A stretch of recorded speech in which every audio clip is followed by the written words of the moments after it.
Tarinatuokio, kerro kaikki kintamaan! Pieni männyn taimi istui ruokapöydän ääressä.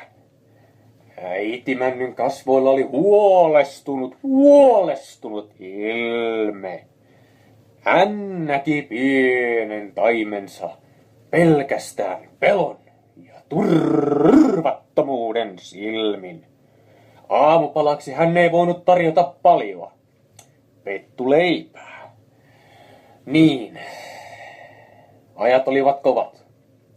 Männyt ja kuuset olivat pitkään olleet keskenään sodassa, eikä loppua ollut nähtävissä. Männyntaimi ei kuitenkaan ollut huolissaan, vaan hänestä uhkui silkkaa iloa ja elämänhalua, vaikka tarjolla olikin jälleen pelkkää pettua. Männyntaimi katseli ulos ikkunasta ja näki isätaimen haravoimassa. Äiti, mitä isä tekee pihalla? Kysyi pieni männyntaimi. Isä haravoitsee pihaa puhtaaksi, vastasi äiti. Miksi pitää haravoida? Kysyi pieni männyntaimi. Katsos, kun luonto osaa olla niin ihmeellinen.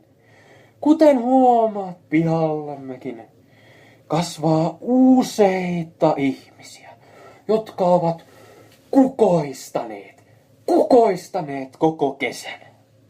Keväällä ne heräävät talven jälkeen ja pyöräyttävät pihoille kauniita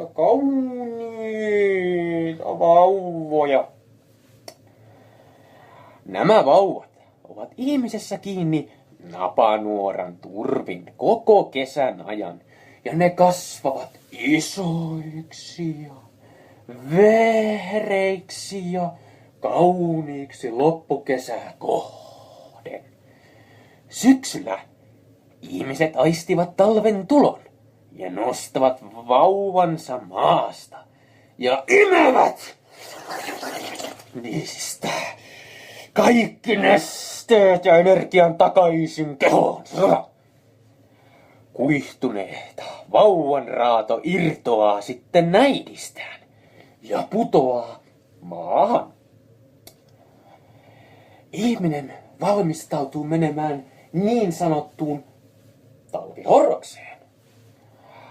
Kuihtuneita vauvoja kertyy pihamaalle niin paljon, että piha näyttää epäsiistiltä.